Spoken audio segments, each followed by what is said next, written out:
Good morning students. आज हम 9th class में जो टॉपिक था हमारा लाइंस एंड एंगल्स, रेखाएं और कोण, उसको हम आगे कंटिन्यू करते हैं। देखिए, एक कागज के ऊपर आप दो लाइन ड्रॉ करते हैं, एक प्रतिच्छेदी रेखाएं और एक अप्रतिच्छेदी रेखाएं। अप्रतिच्छेदी रेखाएं वो होती हैं जो आपस में इंटरसेक्ट नहीं करती, आपस में नहीं काटती। मैंने यहां पे एक कागज की बात क्यों की है कि ये दोनों लाइन जो है वो एक प्लेन में होनी चाहिए, एक ही प्लेन में होनी चाहिए। तो यहां पे जो है मैं बात कर रहा हूं, जैसे ऐसी दो पोजीशन हो सकती हैं कि दो रेखाएं आपस में ऐसे काट भी सकती हैं। एक कागज के ऊपर दो रेखाएं आप खींचते हैं तो वो आपस में काट सकती हैं, तो काट सकती हैं तो उनको बोलते हैं प्रतिच्छेदी रेखाएं। क्या बोलते हैं? प्रतिच्छेदी रेखाएं। प्रतिच्छेदी रेखाएं। और एक ही कागज के ऊपर ऐसी पोजीशन भी हो सकती है कि जो लाइन आपस में नहीं काटती,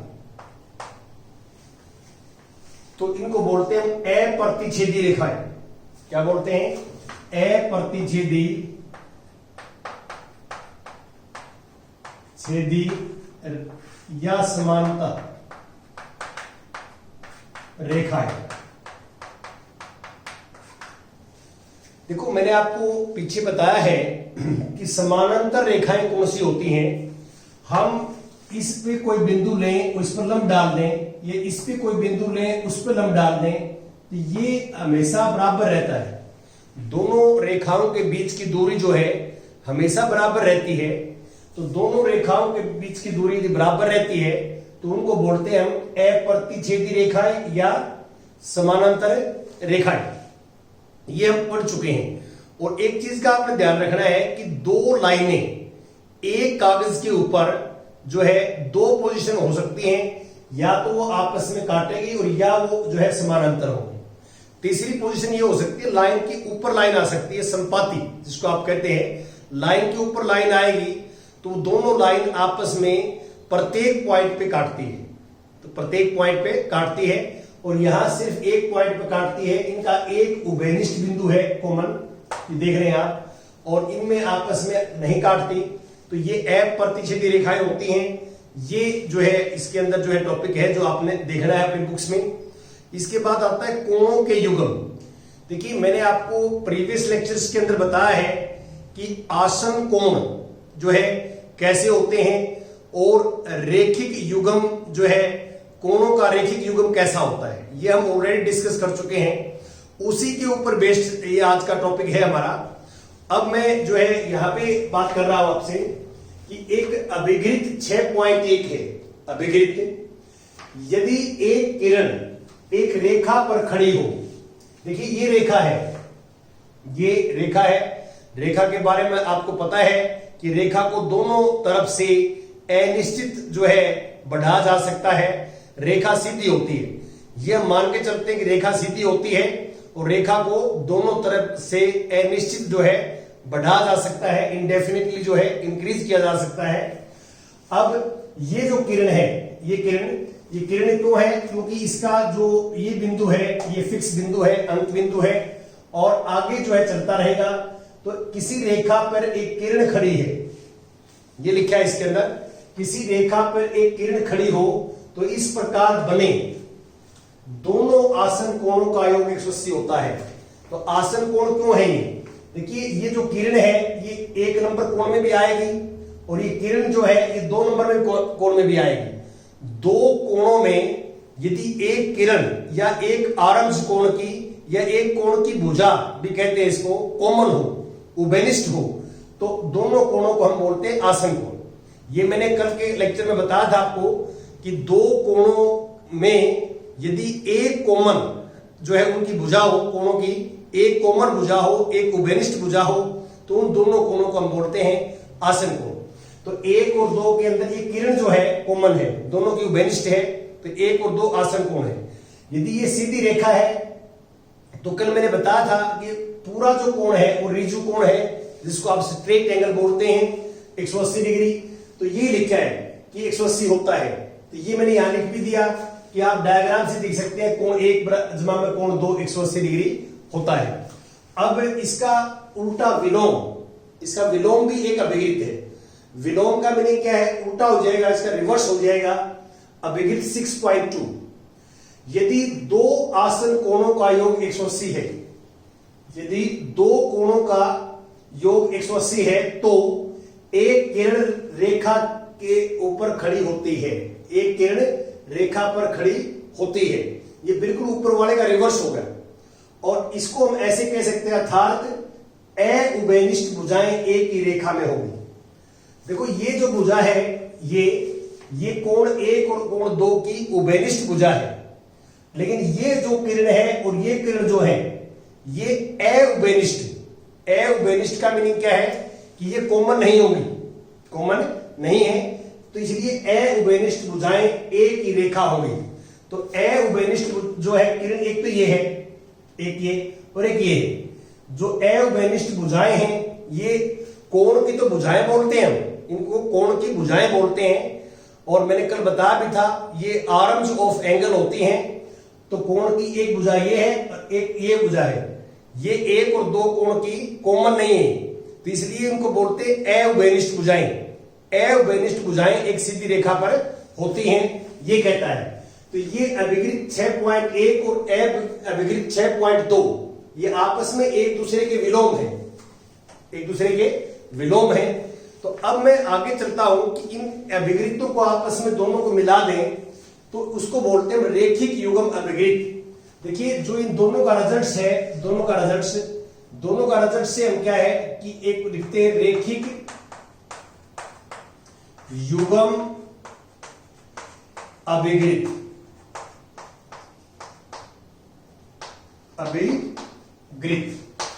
रेखिक युग्म अभिवृत्त क्या है? इन दोनों को मिलाएं तो हम दोनों साइड से करेंगे। दोनों साइड से क्या करेंगे कि मान लो किसी रेखा पे एक किरण खड़ी है ऐसे, तो दोनों आसन कोणों का जोड़ 180 होगा, यूज करेंगे हम। और यदि दो आसन कोणों का योग 180 आ जाए तो हम कहेंगे ये सीधी रेखा है, ये एक सीधी रेखा है। तो दोनों साइड से हम शुरू करेंगे। अभिवृत्त 6.1 और अभिवृत्त 6.2 को इकट्ठा जो है रेखिक युग्म अभिवृत्त कहते हैं। दोनों को मिला दिया जाए तो दोनों हम यूज करेंगे रिजल्ट इस चैप्टर के अंदर हम, और इसको बोलते हैं रेखिक युग्म अभिवृत्त। तो ये आपकी बुक में देखोगे तो आसन कोणों का बहुत सारे एग्जाम्पल्स आपको दिए हुए हैं। आसन कोण का तो मीनिंग सिर्फ इतना होता है, दो कोणों में यदि एक भुजा या एक आर्म्स कोण की कॉमन होती है तो वो आपस में आसन कोण होते हैं। तो स्पेशल केसेस में क्या है कि दो आसन कोणों का योग 180 आ जाए तो किरण जो है वो सीधी रेखा के ऊपर खड़ी होगी, अर्थात जो उभयनिष्ठ भुजाएं हैं वो एक सीधी रेखा पर आ जाएंगी। तो ये आपने करना है, ये थोड़ा पढ़ना है। अब मैं जो कुछ प्रमेय की बात करता हूं, रेखिक युग्म अभिवृत्त का मीनिंग समझ गए होंगे कि रेखिक युग्म अभिवृत्त क्या है। हम दोनों साइड से शुरू करेंगे। यदि ऐसा होगा कि एक रेखा है और उसके ऊपर एक किरण खड़ी है तो हम कहेंगे कि दोनों आसन कोणों का जोड़ 180 होगा। फार्मूला क्या है? रेखिक युग्म अभिवृत्त। इसका रिवर्स होगा तो भी हम यही कहेंगे कि रेखिक युग्म अभिवृत्त। क्या रिवर्स क्या होगा? यदि दो आसन कोणों का योग 180 है, दो आसन कोणों का योग 180 है तो दोनों कोणों की जो है उभयनिष्ठ भुजाएं एक सीधी रेखा बनाती हैं। ये भी रेखिक युग्म अभिवृत्त है। अभिवृत्त 6.1 और 2 को कंबाइन कर दें, इकट्ठा कर दें तो उसका नाम है रेखिक युग्म अभिवृत्त। काफी फेमस है ये, बार बार हम यूज करेंगे इसको, तो इसको आपने समझना है।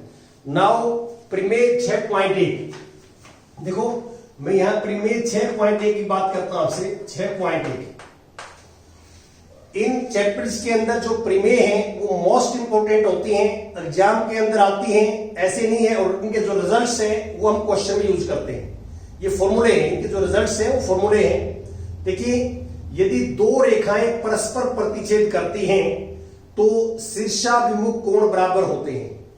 तो डायग्राम यदि मैं बनाता हूं इसका कि ये मेरे पास जो है दो रेखाएं हैं, एक रेखा ये है L और एक रेखा M है M। दो रेखाएं मान लो सपोज करते हैं O पे प्रतिच्छेद करती हैं, O पे काटती हैं। तो हमें दिया हुआ क्या है, देखिए इसमें चीजें यहां लिखते हैं गिवन, दिया है, इसको इंग्लिश में आप गिवन भी लिख सकते हैं, दिया है दो रेखाएं L और M, दो रेखाएं L और M बिंदु O पर प्रतिच्छेद करती हैं, ये आपको दे रखे हैं।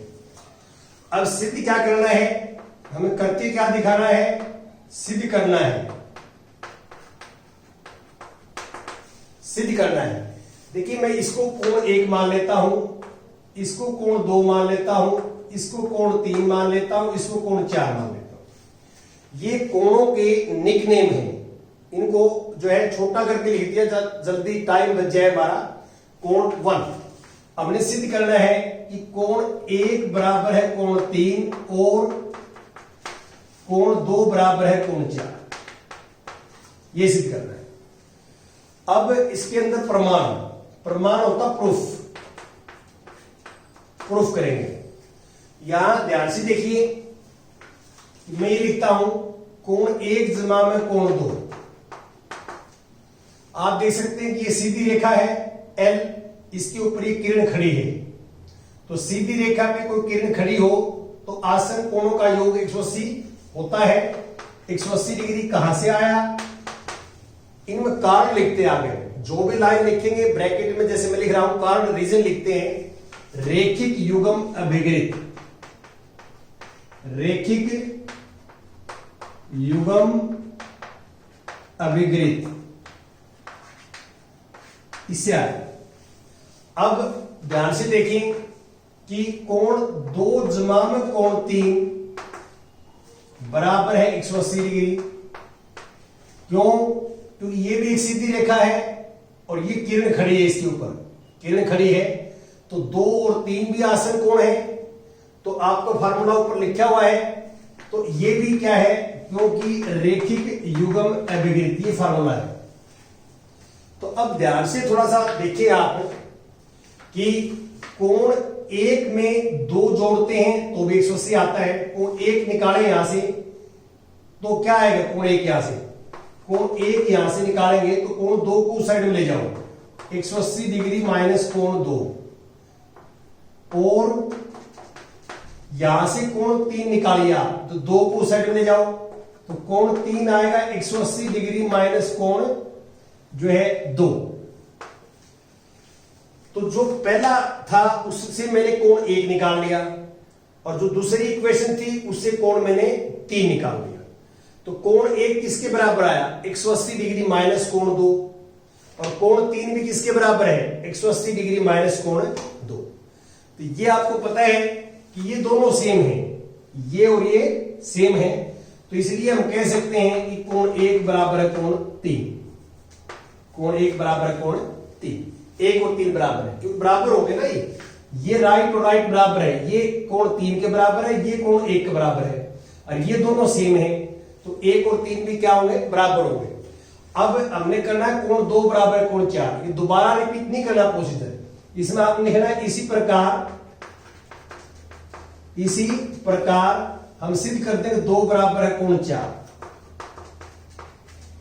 तो ये कोणों के नाम जो है आप अपने सुविधा के अनुसार लिख सकते हैं। तो ये 1 2 3 4 में थोड़ा सा हमारा टाइम बच जाता है और समझने में भी इजी रहता है। तो ये हमारा प्रमेय था। प्रमेय के अंदर आपने अलग अलग चीजें लिखनी है, दिया हुआ आपको क्या है स्टेटमेंट में, आप सिद्ध क्या करना चाहते हैं, क्या प्रूव करना चाहते हैं इसमें, और प्रमाण। तो इसमें किसी किसी क्वेश्चन में एक रचना भी होती है, तो वो मैनिपुलेटेड होती है, वो आपको क्वेश्चन की प्रैक्टिस से याद रहती है। जैसे किसी क्वेश्चन में आएगी तो मैं डिस्कस करूंगा। तो इस तरह की जो प्रमेय होती हैं उसमें हमारे पास जो है 4 चीजें, किसी में 4 किसी में 3, चीजें हमें लिखनी पड़ती हैं। अब हम एग्जाम्पल्स 1 की बात करता हूं आपसे। एग्जाम्पल 1, फर्स्ट एग्जाम्पल्स की आकृति 6.9 में रेखाएं पी क्यू और आर एस परस्पर बिंदु ओ पर प्रच्छेद करती हैं। एक आकृति देखो आप बुक में, एक जो है ये हमारे पास रेखा है जिसका नाम आर एस है, आर एस, और एक ये रेखा है जिसका नाम पी एस है, पी क्यू, और ओ पे प्रच्छेद करती है, ओ पे प्रच्छेद करती हैं। तो हमें दिया हुआ क्या है, देखिए दिया है, दिया है। स्टेटमेंट के अकॉर्डिंग हम चलेंगे। स्टेटमेंट में हम कर लेंगे कि दो रेखाएं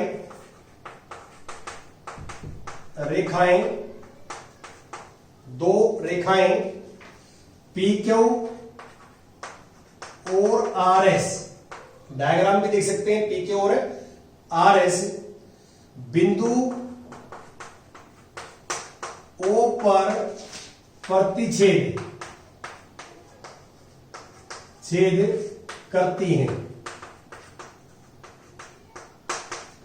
ओ पर प्रतिच्छेद करती हैं। और क्या दे रखा है, आगे पढ़ोगे तो ये दिया हुआ है कि कोण पी ओ आर रेशो अनुपात कोण R O Q, P O R देखो कौन सा होगा, पी ओ आर ये कोण की ratio R O Q, R O Q इस कोण की और इस कोण की रेशो गिवन है, अनुपात गिवन है 5:7, ये गिवन है। देखो आपको मैंने पहले बताया है कि कहीं भी अनुपात या रेशो गिवन हो तो हम ये कोण निकाल सकते हैं। इसको भी x से मल्टीप्लाई करते हैं, इसको भी x से मल्टीप्लाई करते हैं। तो हम यहां पे क्या है कि पहले सिद्ध दिया लिख दिया, फिर मैं कहता हूं सिद्ध करना है, सिद्ध करना है या ज्ञात करना है। यहां पे क्वेश्चंस में है ज्ञात करना है, लिख सकते हैं। तो सभी कोण ज्ञात कीजिए, ज्ञात करना है लिख सकते हैं यहां पे, सभी कोण ज्ञात कीजिए, ये हमें निकालना है। यहां पे सभी कोण ज्ञात करने हैं।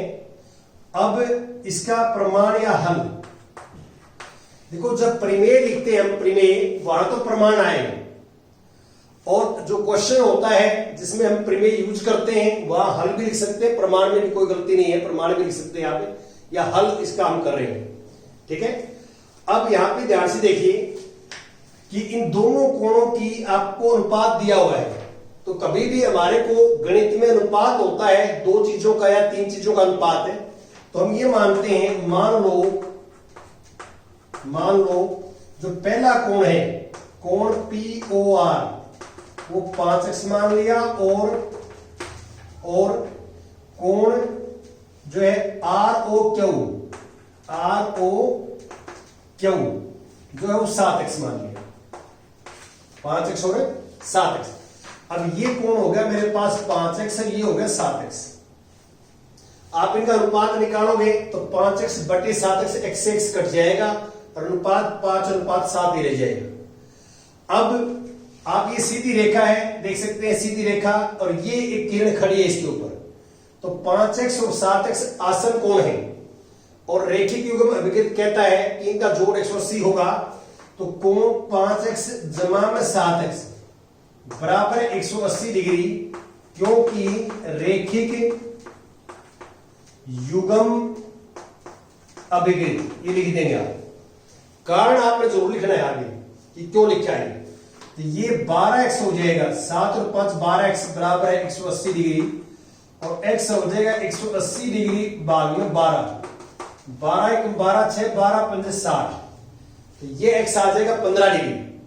तो 15x का मान आ गया। तो जो पहला एंगल हमने माना था, देयरफॉर ये एंगल POR बराबर है 5x, और x आ गया 15, तो 15 पंजा 75 डिग्री, ये कोण 75 का आ गया। और दूसरा हमने कोण मानना था, इसलिए कोण ROQ 7x, x 15 है, 7 गुणा में 15, 105 डिग्री। या अब देखिए ये जितना होगा उतना कोण ये होगा। क्यों? क्योंकि अभी अभी हमने चित्र करके दिखाया कि शीर्षाभिमुख कोण बराबर होते हैं। इनको हम शीर्षाभिमुख कोण बोलते हैं। कोण 1 और कोण 3 जो आमने सामने दो लाइन या दो रेखाएं आपस में प्रतिच्छेद करती हो, तो आमने सामने के जो कोण बनते हैं उनको बोलते हैं हम शीर्षाभिमुख कोण, अपोजिट एंगल, शीर्षाभिमुख कोण। तो दो रेखाएं प्रतिच्छेद करें, ये हमने सिद्ध कर दिया कि शीर्षाभिमुख कोण बराबर होते हैं। तो यहां पे आप क्या करोगे, ये दोनों कोण निकाल लिए, ये भी निकाल लिए, ये भी निकाल लिए। अब ये जो कोण है वो इसके बराबर है, तो आप यहां ये लिखोगे कोण कोण ये मान लो ये है कि SOQ कोण SOQ बराबर है कोण POR। कोण POR ये कहां से आ गया, ये शीर्षाभिमुख कोण है भाई, शीर्षाभिमुख कोण है, मुख्य कोण है। और ये कोण कितना निकाल लिया हमने, 75 डिग्री का। ऐसे ही आप लिखोगे कि ये जो कोण है ये इसके बराबर है। आगे लिख देना कि कोण जो है POS, कोण POS बराबर है कोण ROQ। क्यों? ये भी आमने सामने कोण है, इनको भी हम क्या बोलते हैं, शीर्षाभिमुख कोण बोलते हैं। तो इसमें यहां पे लिखेंगे ये भी शीर्षाभिमुख कोण है, मुख्य कोण जो अपन सिद्ध किया अभी। और ये 105 डिग्री का है, तो ये भी 105 का हो जाएगा। ये लिखने का तरीका जरूर आपने देखना है, बाकी तो सिंपल है। ये 75 डिग्री का, जैसे सामने वाला 75 का होगा, ये 105 का, ये नीचे वाला 105 का, तो ऊपर वाला 105 का होगा। ये सिंपल है, कोई मुश्किल काम नहीं है, लेकिन ये नियम याद रखने हैं। अब कल से हमने सिद्ध कर लिया, यहाँ पे अब दो फार्मूले मारे होंगे।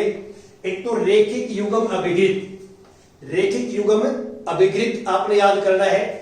और एक दूसरा फार्मूला होगा कि दो रेखाएं आपस में प्रतिच्छेद करें, दो रेखाएं आपस में प्रतिच्छेद करें तो शीर्षाभिमुख कोण बराबर होते हैं, अपोजिट एंगल इक्वल होते हैं। तो इंग्लिश में कोई बच्चा याद कर ले तो और इजी रहता है कि उसको लिखना कि आगे तो इंग्लिश में पढ़ना है आपने। तो ये opposite angles are equal. Thank you very much.